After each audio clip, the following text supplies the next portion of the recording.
Hello, welcome to another Friday Functions video. In this video, we're going to talk about quite a few functions, and this is going to be a two-part video. One of my favorite MVPs, Daniel Christian, brought up a point about the budget tracker and whether or not it could be used with SharePoint. And he's actually successfully done this, but he made a note that, it's not the same type of data in SharePoint as it is in Excel. So I want to give you a few tips on how you can take templates like the budget tracker and translate them into other formats to be able to be used, say, in SharePoint or in SQL or in CDS. So let's think about first the part one of this video, which is going to be how is the budget tracker made? So let's try to understand the budget tracker template in general. And then in part two, we'll actually make ourselves an app based on a SharePoint list that is leveraging the budget tracker template. And so this is going to be a two-part series. So if you already know how the budget tracker works, you could skip straight to part two. Otherwise, this is a good video to start with. So all I've done to get ready for this video is I have created the template for the budget tracker. And basically, you just go to your homepage of PowerApps, you'll see your templates, find the budget tracker, and make that template. All right, so I've talked about that quite enough in previous videos, so I think you know how to create the budget tracker template from the templates. Don't forget that when you create the template, you will have to follow up in the canvas by pressing Make This App Again in the canvas. There'll be a yellow bar at the top. What that does for you is it takes the template and it moves the data into your OneDrive for Business, if that's the location you select. There are other options for where the Excel file can be stored, but I usually choose OneDrive for Business. And once you're in OneDrive for Business, after the app is made, you will find there's a PowerApps folder that has been created for you.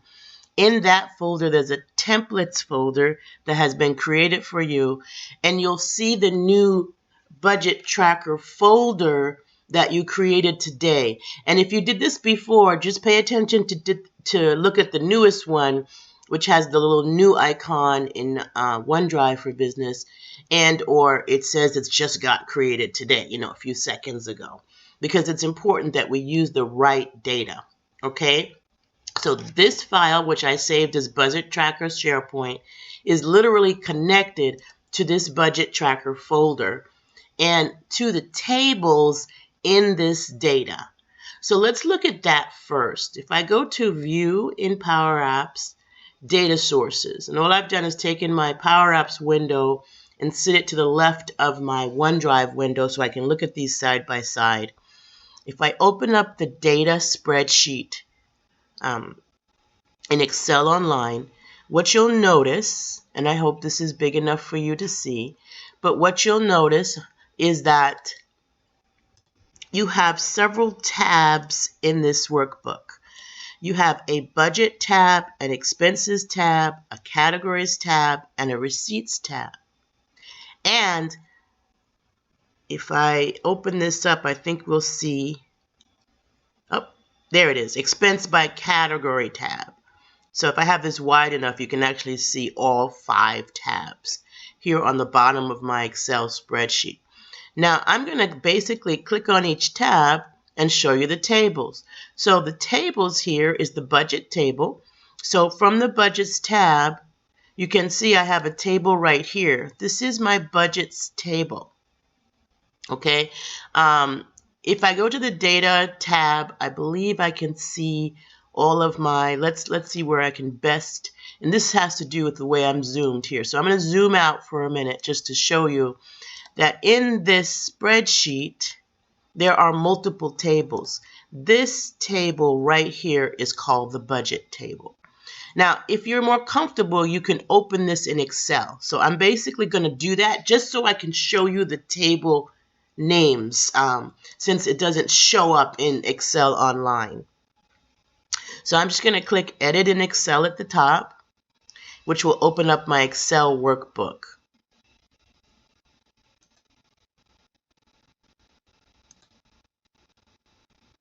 Okay, so Excel is still opening.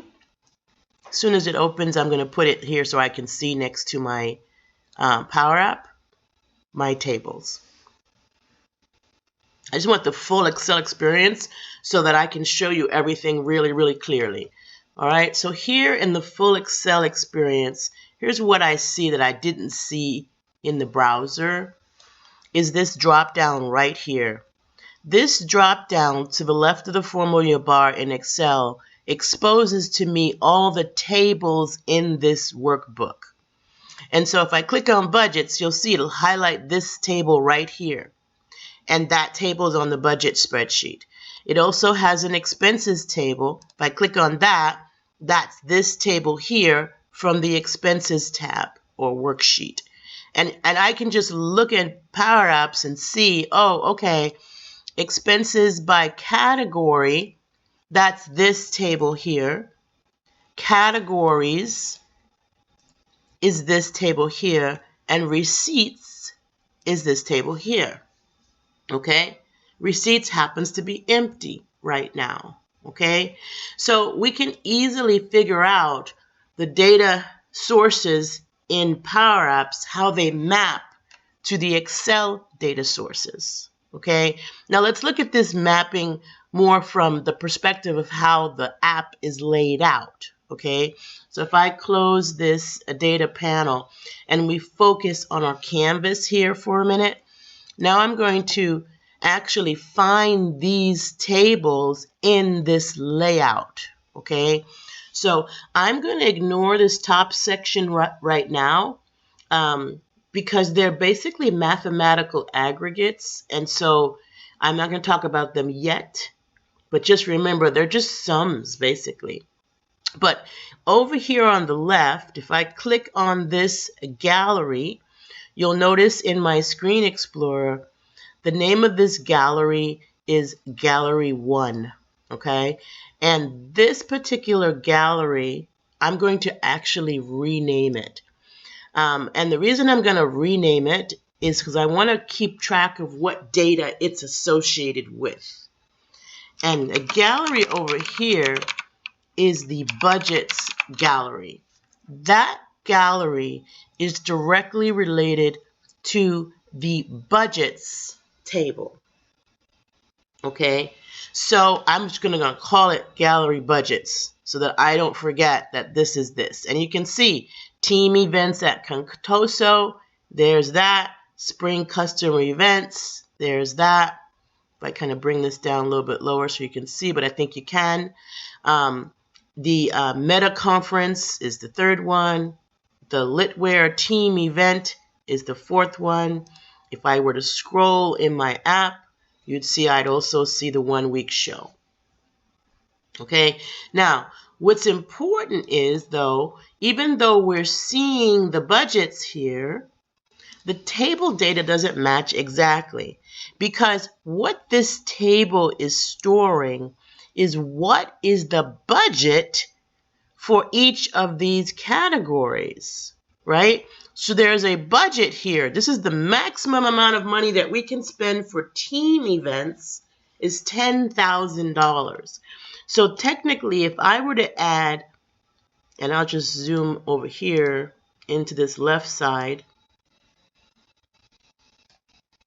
Okay, if I were to add the spent and the remaining, how much money I've spent and how much money is remaining, it will add up to $10,000. Okay, so these two numbers are a breakout of the budget, basically saying how much is spent and how much is remaining. And then we actually see the budget value here first. But these numbers are looking at data somewhere else. Okay. Also in this gallery, we have a way of selecting an item using a chevron here and deleting an item using this here. Okay, and right now we've got 5 different budget IDs because we have 5 different budget categories. Okay, so that's that. Now let's dive into how did we get spent versus remaining. If I go to the expenses tab of my table. Now, that is this area here. So there's also a gallery here that I want to rename Gallery Expenses. And so I'm just going to notice that when I click on that gallery, it highlights Gallery 4 in my Explorer, but I'm going to rename that Gallery Expenses.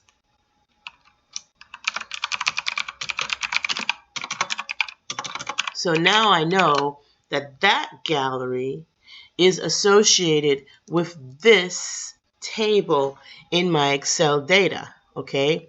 Now, it's interesting in this case, we only see 4 items, but this table has a lot more items.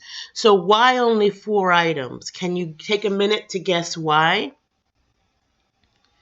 And I bet many of you were correct in that it is only giving the items related to this first budget that is selected. If I was to change the item on the left that's selected, I would get different expenses. So going back to clicking on Team, which is I really love the WYSIWYG nature of I can do this directly in my canvas. And then I look at this, we'll see that the ones that have team events at Contoso, and I can use my Excel spreadsheet to filter this. This is what I should see here, okay? Now it looks like we're missing 1. Let's see if we can figure out where that one is.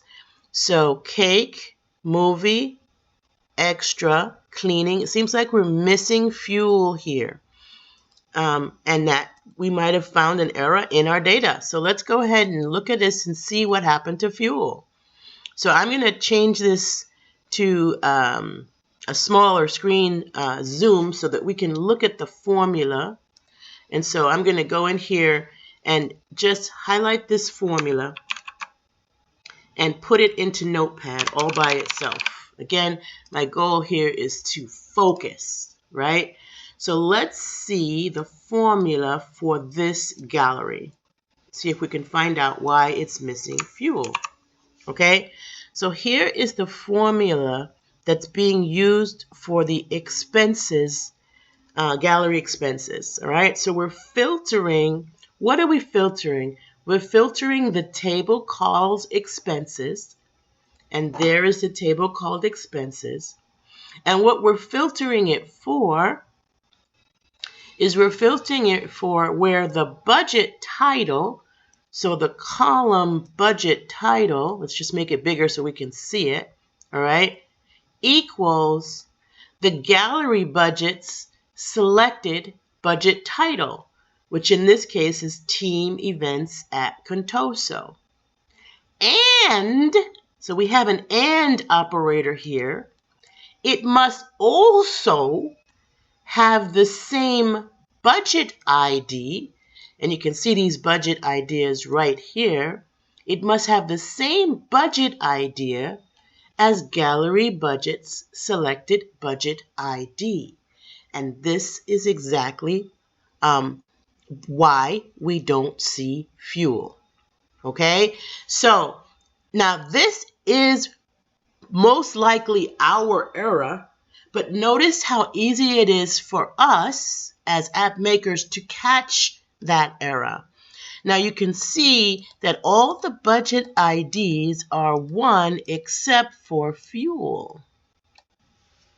Fuel has a budget ID of 2. It should have a budget ID of 1. Now let me just prove that to you. If I go back to budgets, and I look for team events at Contoso, I find out that the budget ID for that is 1. So somehow this one is inaccurately stated there as 2. Okay, so all I'm going to do, I have 2 things I can do to fix this. Now, the quickest fix, which wouldn't be the best fix, would be remove this AND operator. I'm gonna cut it out. If I remove the AND operator, now I am only saying, And let's do that directly in the formula bar instead of here. So let me just put it back here. And in the formula bar, I'm going to remove the AND operator so that now it's only looking for the expenses where the title of the item we selected matches the budget title in the expenses. And notice that instantly fuel appeared. All right, you see that down there on the bottom? But I don't want to do that. You know why I don't want to do that? It's because it's too easy for someone to possibly enter the same title twice. Now, when we make this change in SharePoint, when I do this in part 2, I'm going to show you how you can prevent someone from putting the same title in twice in SharePoint. But I cannot prevent that in Excel. And since I cannot prevent that in Excel, I'm going to use 2 operators.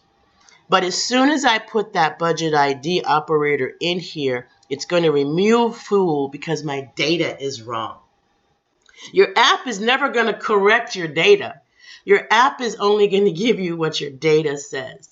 So if I want to fix this, I'm going to go ahead and correct this data to say 1 for fuel. Maybe somebody entered that manually. We don't know. But I'm going to go ahead and correct it and change fuel's budget ID to 1. I'm also going to make sure I press the little save icon at the top because I am in my OneDrive. I'm not on my computer, so automatic saving is occurring, right? But I just want to make sure I trigger it by clicking that little save icon or doing a Control S. And then all I'm going to do is refresh my data. So I will do that. Now notice right now we do not see fuel here, and we have the AND operator for the title and the ID. Now I'm going to refresh my data sources. So I'm going to go to View Data Sources. And the data source that I changed was expenses. Remember, we are looking at the expenses table, and all I have done is filtered it. So I'll go ahead and remove that filter, save the data, and now I'm going to go to the expenses data in PowerApps, click on my little 3 dots right here, and ask it to refresh the data, which will force PowerApps to go to OneDrive and get the most recent version. Now, this is one of the things that you have to be aware of. When you are working in your Canvas, you are working on a cached version of that data from the moment you open this app.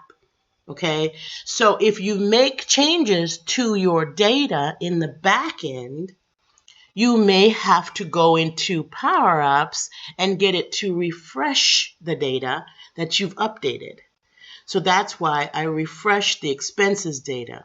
And now we are so awesome because these are experts that made these templates, but we just caught an error of an expert and we fixed it. And it wasn't that hard to do. But also what we learned from that era is that we want to be careful with AND operators in our functions because AND is very exclusive. It means both of the statements have to be true for me to give you back a value. Both statements have to be true. So the budget title would have to match the budget title, and the gallery ID would have to match the gallery ID. The budget ID in the gallery budgets would have to match the budget ID in the expenses table. Okay, so great. Not only did we learn something, but we found an error and we fixed the error. Okay, now what's next on here? Well, it has a couple things that we haven't talked about is these attached receipts. Now, we did see a receipts table. So if I go back here, we have a receipts table here. Now, interestingly enough, it's empty on Powerups and it's empty here too. Okay, because nobody actually added a receipt. Okay, and if I look at this carefully, let's go back and look at this in the Screen Explorer. I'm going to go into the Screen Explorer for a minute and see. Let's see how many screens this app actually has.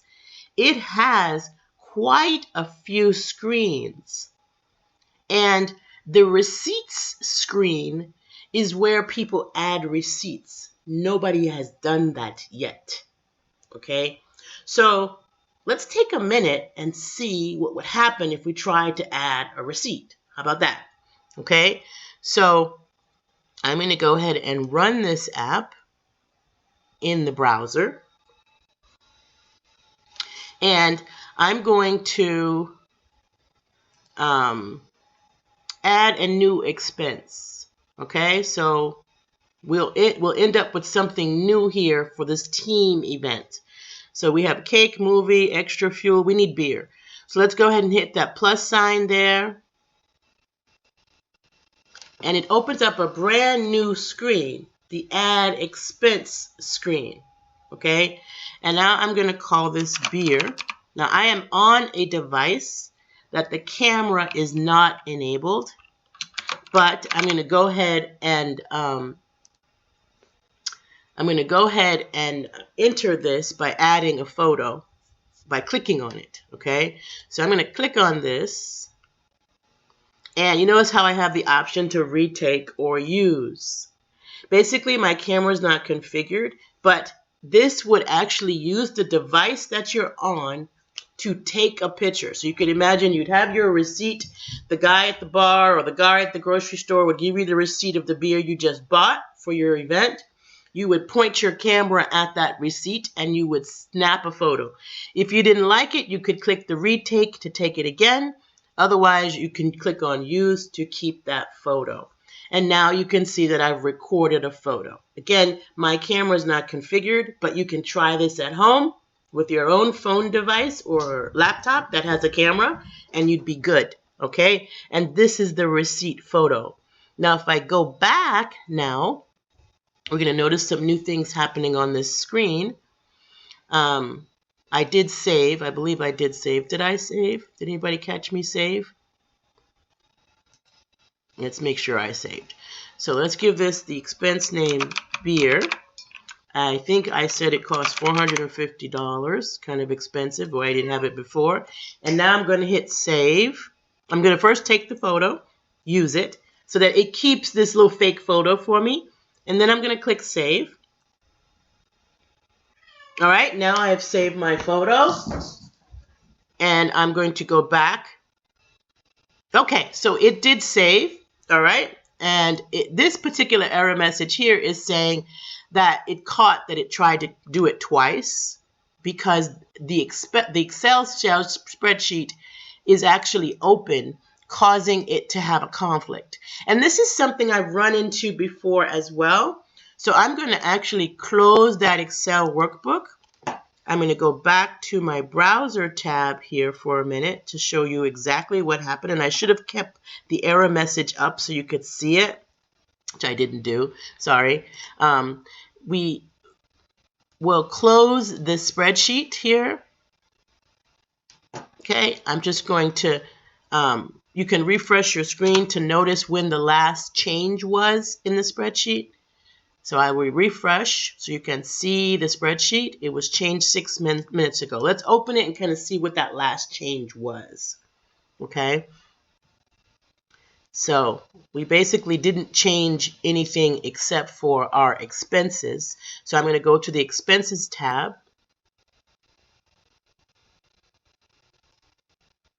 Well, yes, we did change something in expenses. So we did a couple of things in expenses. We changed fuel to the budget 1, and there it is. You see there? But we didn't yet get this beer expense. And basically the error that I didn't have enough time to really show you is that the spreadsheet was open, and so it was having trouble getting in to make that change. So now we're going to close the spreadsheet. And again, I love when you see problems like this, because then you'll understand when they happen to you why they're happening. All right. And I should have grabbed that error message, but basically it said that the server encountered an error because the data was locked. And that keyword there, locked, it was locked because I had it in edit mode. All right, so now I'm going to try and perform that same operation again to save. And you will notice that this time those dots are going across the top of the screen without an issue. I'm not getting that red error message. So both my Excel file is closed and the Excel workbook was closed. Notice that I instantly on OneDrive also got a new folder, which we're going to talk about in 1 minute, but we now have our beer expense here on the bottom. And if I click on the beer expense, this third gallery kicks in to show me my beer receipt. All right, now I'm just going to go back to edit mode because now we understand how the attachments works. So I'm going to go back to my Explorer. I'm going to highlight this third gallery, which originally was Gallery 5, and I'm going to rename this one Gallery Receipts. Okay, so we learned from adding the receipt a couple of important things, and that's what I love about digging into these templates. We learned that this gallery over here really doesn't actually work or do anything until we add a receipt, right? And what it's adding is a picture of the receipts, right? And we saw that when we ran the app and we clicked on the new expense. From new expense, and that's actually the only, there's two ways to do these receipts, right? So you must add an expense, which will give you this new screen where you can snap a picture of your receipt and then put the, what expense name, what is the amount, and what's the category, right? Then we save that. Now, we found out when we saved that if the Excel workbook was being edited, that it would be considered by OneDrive as locked for changes. And so our consumers may get a locked for changes message if the spreadsheet is open and being edited in the browser. Okay, so we made note of that, right? That type of error we won't have with SharePoint, right? And when we get to part 2, you'll see why we don't have to worry about that with SharePoint, okay? Now, the other thing we learned is that this is a picture, and all this is a camera control that has been added to this screen. And as long as their device has been configured to use the camera, we can tap on that control to capture an image, which will show up over here. Okay, now that is the creation of that expense that would give us an opportunity to attach a receipt. But if I were to go into, say, movie, I cannot edit movie from this screen. Okay, and that's just because this app has only given me the opportunity to delete movie. It actually doesn't give me the opportunity to edit movie.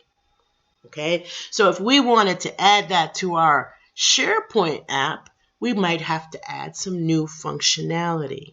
Okay, so let's look at this expenses and see what happened here. Two things happened when we attached a receipt. So let's look at those two things together.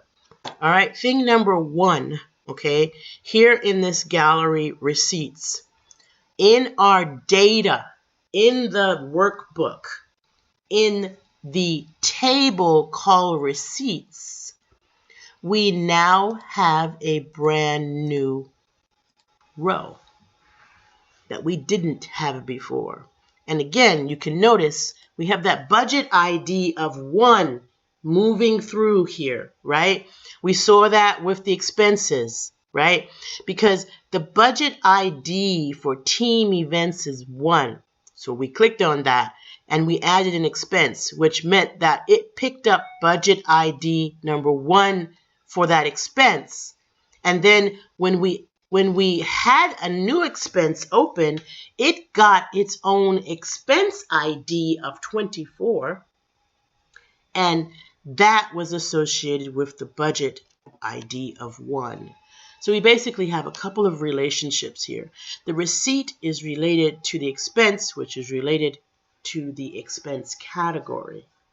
Okay, and then we have a receipt. Now notice with this receipt, very interesting thing right here is what we end up with here in this column for the image is we end up with a relative path to a JPEG.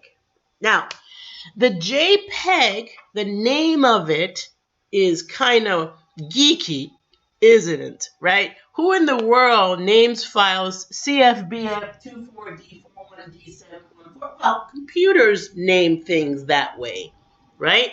Computers make names like that because they want these names to be unique, right?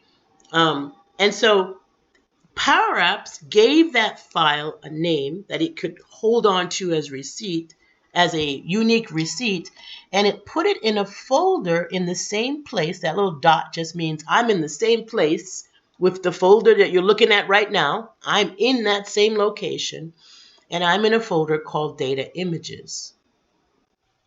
All right, so now if we go back in our OneDrive, and we notice that we have a Data Images folder. If you open that folder, there is that JPEG. If I click on that JPEG in the browser, there is that sample image that we captured.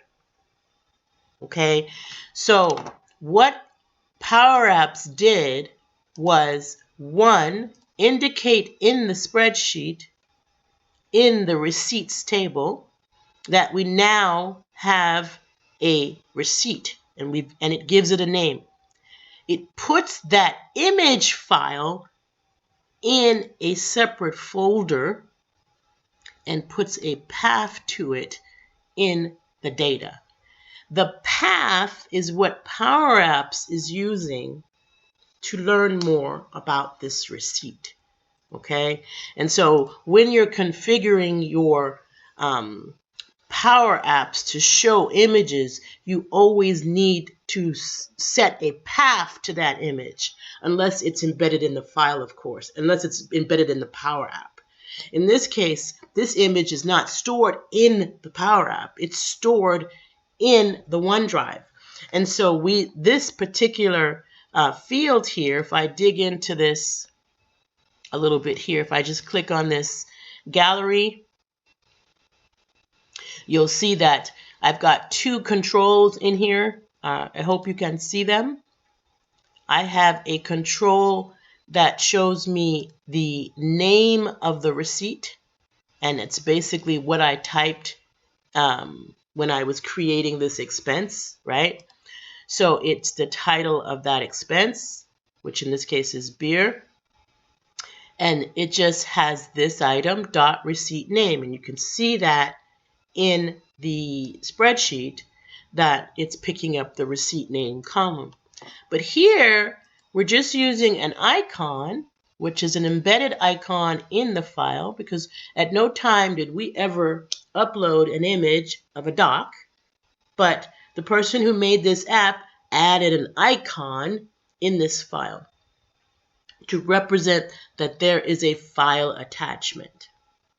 Okay, now if they wanted to launch it, they could use the path to the file to launch the receipt. Okay, or they can use the editing mechanisms in this gallery to get to a page where they could view the receipt. Now let's look and see how this is actually done, or if it is actually done. I'm just going to run the app again. And now I'm going to kind of click over here where this receipts are to see if it does anything. Notice that I do have a click on that icon, and that icon is clicking me directly into the image that we stored for that receipt.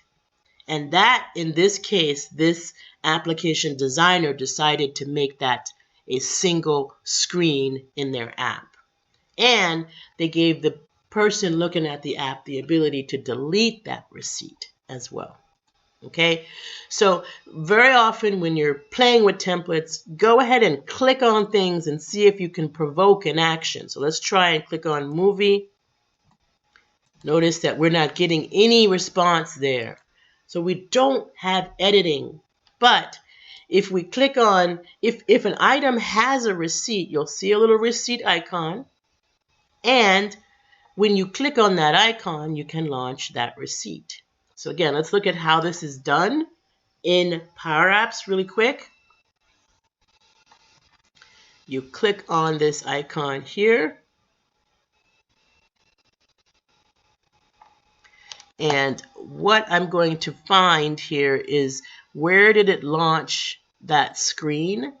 It's not in the on select of the icon. Let's check on the on select of the receipt. So I'm going to click on the name of the receipt and check my on select property. There's got to be an on select property somewhere here that's getting to that screen receipts. And they've decided to do that with beer. Okay, now in many cases there may be a grouping that'll occur, so that it will happen in both places. So both this and the title will navigate to the receipt screen.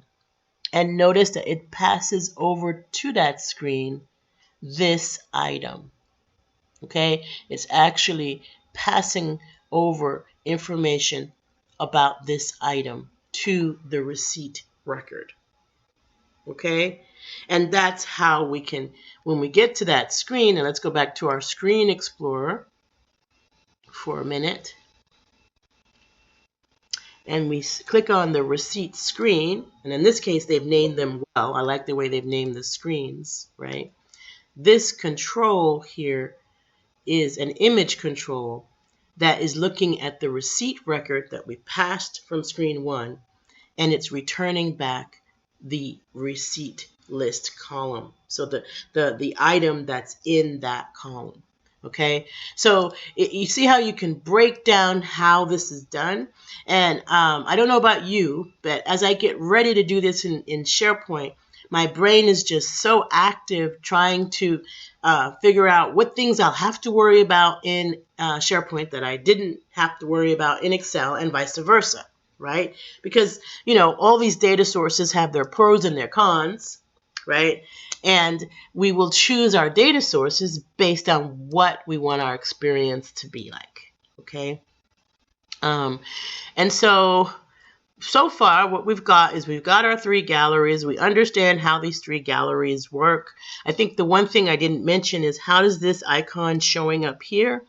This particular icon on the screen, if I just bring myself into edit mode, can be confusing because that icon cannot be clicked on from the gallery when you're editing, because it is only visible in the last record, right?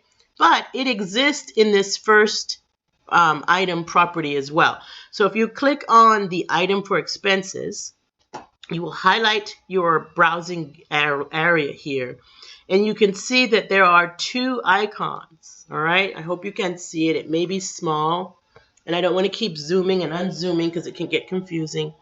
But there's an icon in one group for the trash can, and there's another icon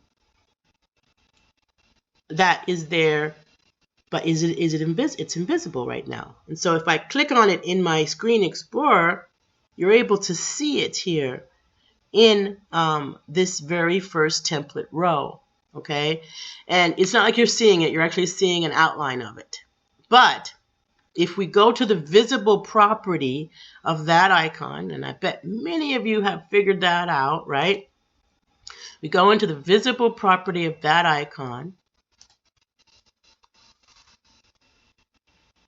You will notice that, and this is an interesting way that they have done this. Let's take this into OneNote and look at it together. There's a few ways this could have been done, but this is definitely a good way. And I'm going to have you challenged to think of some other ways this could be done.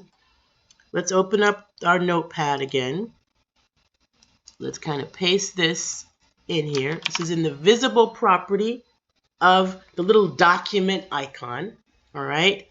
And basically there's a condition here, right? And this time the operator is greater than. Last time we were using an AND operator and an equals operator. This time we're using an equals with a greater than. Okay, so count the rows. Okay, so this is like a nested function, right? Count the rows where if we filter the data of receipts and we only want to look at, when we're looking at what data in receipts, we only want to look at the data where the expense ID of the receipt matches the item ID of this item. So basically, this expenses table relates to our receipts table because its expense ID matches the ID of the receipt. All right? Of the expense ID matches the expense ID in the receipts table. And let's look at that. So this expense, of course, has an ID, right? So if I go to expenses and I find cake, here's cake. Let's kind of zoom only to cake, right? Cake has an ID of 1, okay? So this item.id for cake is 1. Now, if I look at the receipts table, you'll notice that it has an expense ID of 24, a budget ID of 1, and its own ID of 1, okay? So here's what's very interesting about this particular function here. With cake, we have no expense ID 1. There is no cake that has a receipt, and so the answer would be 0 for cake. It would not be greater than 0. And because it's not greater than 0, we don't see that icon. But if we go down to this very last one, and here I may have to zoom out to actually see the last one.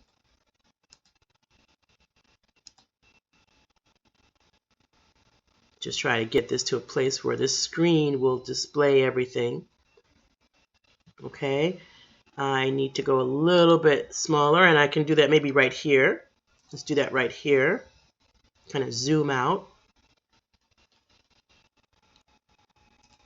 Let's see, I'm going to play it so you can kind of see. I need to be able to scroll down because our beer is at the bottom. Okay, so there's the beer at the bottom. So I played it and then scrolled so you could see beer. All right, now what is the item ID for beer? Okay, the item ID for beer expense, if I go to my expense table and look up beer, the item ID is 24. The item ID for beer is 24. And if I go to receipts, we have an expense ID of 24. So we have a match. And so it is not 0. The count of rows where the expense ID matches the item ID is now 1. So it is greater than 0. And since it is greater than 0, the count of rows where the expense ID matches the item ID is now greater than 0. Now we will see that document icon. And that's all that is. And I know for a new user that can be a little challenging because, well, we're talking about ID numbers. That sounds kind of geeky. And we're using a bunch of math, and that's something we didn't love in school. But when you look at it and you take your time and you kind of break it down, it does make sense, okay?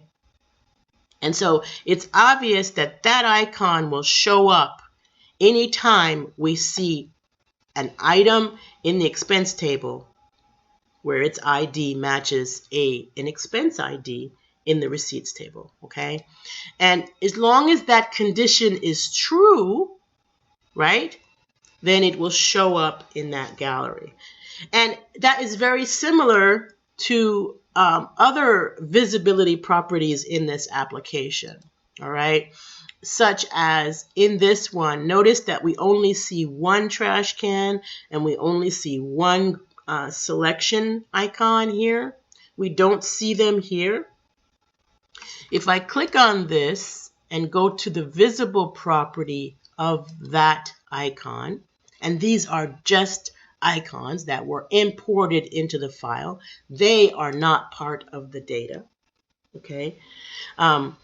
If I look at the visible property here, we can see that for the trash can and the chevron, basically what we just want to do is make sure we only see those when they have selected that category. So the visible for the trash can, the visible for the chevron is if this item is selected. So if it is selected, then true, show me that icon.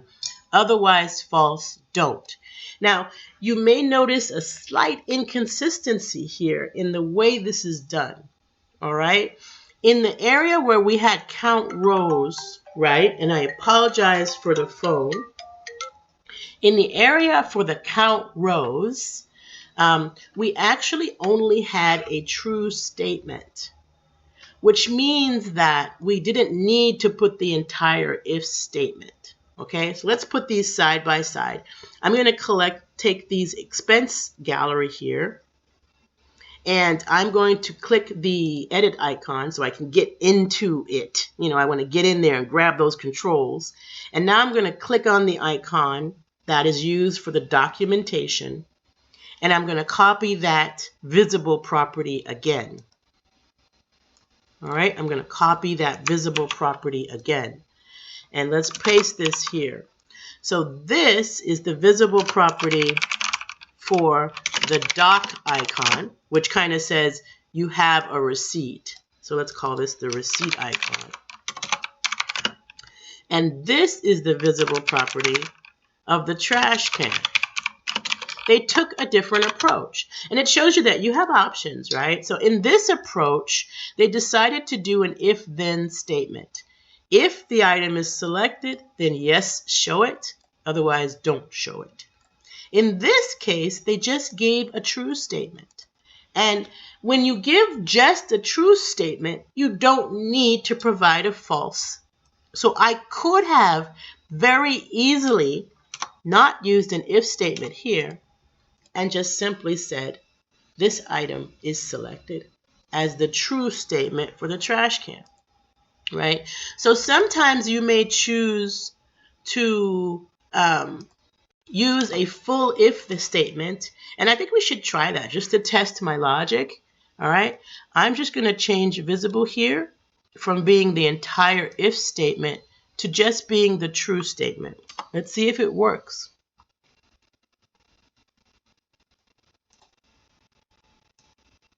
I'm going to highlight everything and just put this item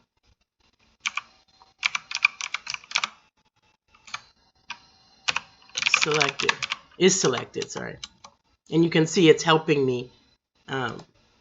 This item is selected. So if I click on this, it'll put it up there for me.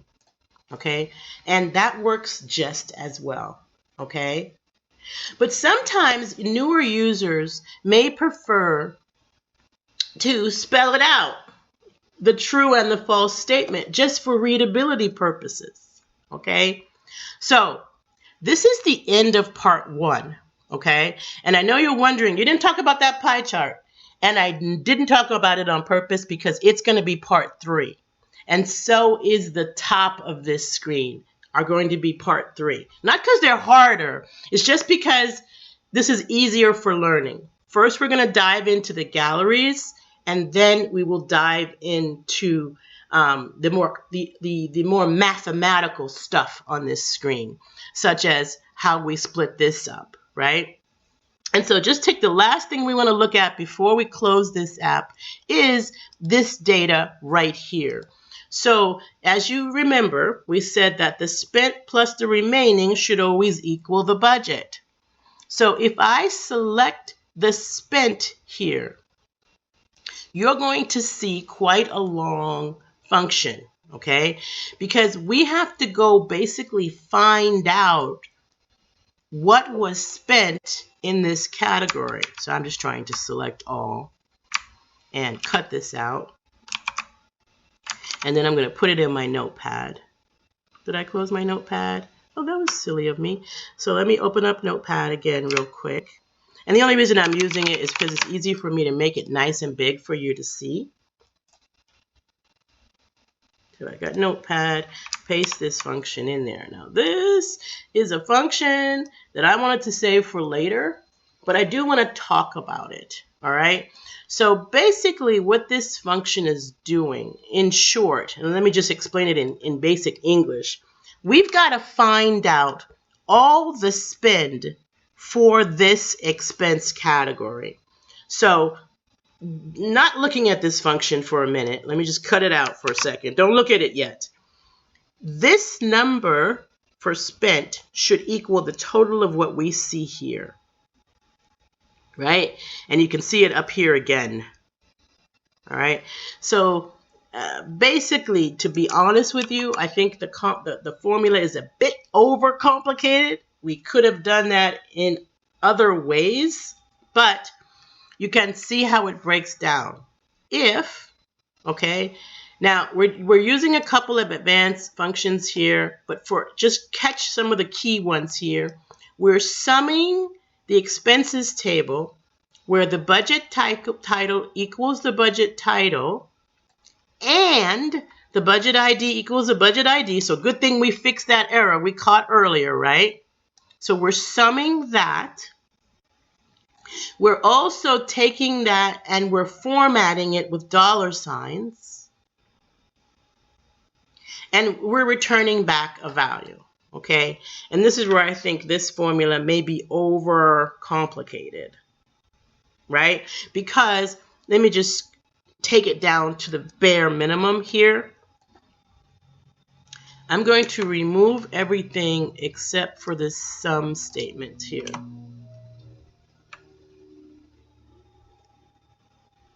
And not in my OneNote. So I'm going to leave my OneNote alone so we don't lose it. I'm going to leave that alone, but I'm going to go into my actual formula here so we can see what will happen if I remove everything except for sum, right? So, and I will say, I'm going to be very honest with you. Sometimes it can be kind of funky when you're trying to edit a formula in the formula bar, you know, which means that your mouse can get like you think you're clicked here and it looks like it's clicked somewhere else. This is us, you know, we need to make this a little bit easier to work with, but I'm going to remove everything except for this sum function. So what I'm saying is sum for me, and sum needs two things, right? It needs a source. In this case, the source is the expenses table where the budget title equals the budget and the budget ID equals the budget ID, right? So that's my source. But then I need the second part of this is what am I actually summing? I'm summing the expense. And notice if you look at the response, that's all I needed to find out how much had been spent, right? Is this sum function. But we also want this sum function to be formatted as dollar symbols, and that's where it can get crazy. So we could wrap a text function around this, right? You know how to use text to make dollar symbols show up, right? We're just going to put the dollar And now we've got our dollar. So notice that I simplified what was originally there.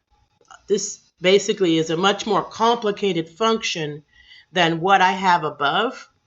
But guess what? The simplified function works just as well. Don't hesitate when you're looking at the templates and you see a very complex function. Go ahead and capture that function somewhere and then try and edit it and break it down, make it simpler. And you'll basically be able to see why it's more complicated. All right? Now, if I wanted to get the remaining, I could use this exact function again, right? If I wanted to get the remaining, I could take everything that belongs to my sum. So let's copy that. Let's go here into the remaining. And I could take everything that is part of my sum, right? So that's my sum. And all I have to do is subtract that from my budget, right? So this, and I might put a comma just to help it, the IntelliSense work. This item dot budget amount, right, minus the sum of what is spent gives me my remaining. So don't forget, this is just math, guys. And that information, the spent and the remaining, neither one of them have to be literally, the spent and the remaining, these two columns, right? These two values right here, neither one of them need to actually be in your data because you're calculating them on the screen for your app user. Doesn't mean you need to put them in your data. Because, if you were connecting this to Power BI or some other data mechanism, you would be able to do that easily using your dashboard in Power BI. So basically, we're just using the data that represents how much we've budgeted, and we're subtracting from that how much we've spent. And we're showing people, for convenience sake, on the screen these values, right? We don't need to have these values in the columns of our data, okay? Because as long as you can calculate these values, you're good, all right? So you need to make sure your data has what's spent, and you need to make sure it has what's budgeted, but you don't need to do these breakdowns or what's happening in these mathematical operations. You don't need to have those in the columns of your data. So this was a pretty long video, and like I promised, we will get back to the pie chart, and we will talk about the top in the next video. The next video will also talk about how we would map this to SharePoint, okay? So come back next week for part 2 of this Friday Functions video. These 3 parts, part 1 where we talked about how this is built, part 2 where we'll talk deeply about some of the charting that's in here and the mathematical operations a little bit further, and then the beginning of how we build this in SharePoint, and then part 2, which will be a little bit more on the mathematical operations and how we build this in SharePoint. And then in part 3, we'll get into advanced things like the pie chart, which is not harder. It's just considered a little bit of an advanced reporting option. And in part 3, we'll actually do this using a Power BI tile as well. So these 3 weeks of videos, we're going to break down this budget tracker, and we're also going to convert it to a SharePoint app and talk about how we can do that, even if the app in SharePoint has nothing to do with budgets, but it has a similar kind of a format and hierarchy, okay? And then thirdly, we'll talk about some of the reporting options you have with charts. So I enjoyed talking with you. I hope that this longer video gets forgiveness because last week I was out sick. And I'm a day late on this one too, but I'm looking forward to this series on the budget tracker.